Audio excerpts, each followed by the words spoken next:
Thank you very much, everybody. Overnight, President Trump ignoring questions about his longtime relationship with the late sex offender Jeffrey Epstein. Mr. President, can you respond to these Epstein emails that were released today? The latest round of scrutiny follows the House Oversight Committee releasing more than 20,000 documents from Epstein's estate. They include a 2019 email where Epstein, who would soon be indicted on sex trafficking charges, referenced President Trump, writing, "Of course he knew about the girls," as he asked Ghislaine to stop.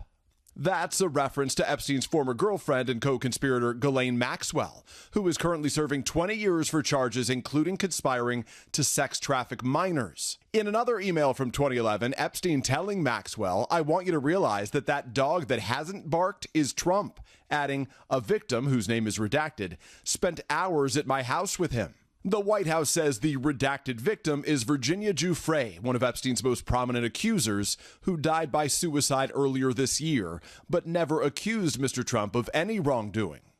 Epstein continuing to reference Trump in later emails, writing in 2015 to a New York Times reporter, quote, "Would you like photos of Donald and girls in bikinis in my kitchen?" The White House pushing back. These emails prove absolutely nothing other than the fact that President Trump did nothing wrong. And the president calling the story a hoax on social media, arguing Democrats are trying to deflect on how badly they've done on the shutdown. While the president has denied any wrongdoing, the Epstein scandal has not gone away. House Speaker Mike Johnson now promising he'll put the future of the Epstein files on the floor for a vote next week, an effort Democrats, along with multiple House Republicans, support. One, Thomas Massey, saying that the White House asked some of them to change course unsuccessfully, urging his colleagues to join the effort. The record is going to last longer than Trump's presidency. House Democrats first shared a few of these emails, effectively forcing the Republican House Speaker's hand. One of the Republicans who has supported the release of those Epstein files, Colorado's Lauren Boebert, was even summoned to the Situation Room here, where top officials pressed their case for her to back off her calls for more information. Back to you, Savannah. Peter Alexander, thank you. Let's bring in NBC senior Washington correspondent Hallie Jackson for some analysis, for some insight.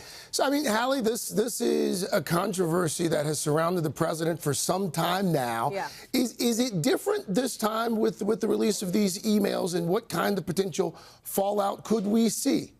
Well, let's talk about that. It's uncomfortable for President Trump, for this White House. He clearly, based on his own words, he doesn't want to talk about it, but he's going to have to, especially over the course of the next couple of weeks here. Look at this vote that's upcoming in the House of Representatives. There is an expectation that more than the handful of Republicans who have joined with Democrats so far to try to push for the release of this, that more of them will end up backing this vote. The question is going to be how many? What does that look like, the pressure inside his own party? Is that dozens? Does then that put pressure on the Senate, and does this blow up into something bigger for the president inside the Republican Party? There's also this question of where Americans are, right? Most Americans, based on polling, want to see these Epstein case files released. But here's what's interesting. When you look specifically at the president's own voters, at Republican voters, a majority of them do not approve of how the president's handling it. Put another way, as you see it here, fewer than half approve of how the president has managed this Epstein issue. Listen, this is a president who has an iron grip on his own party. He has solidified that, certainly in his second term.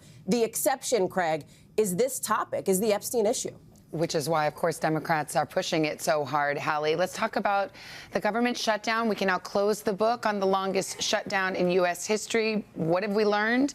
And will we be opening up the sequel in January? Maybe, Savannah. So there's your sort of dangling thread for the next few months here. What did we learn? Shutdowns are not popular generally, and this one was not an exception. When you look at some of the political fallout here, listen, there's some lingering frustration among some Democrats with the way that their party handled the end of this shutdown here, as you heard a little bit there in those pieces.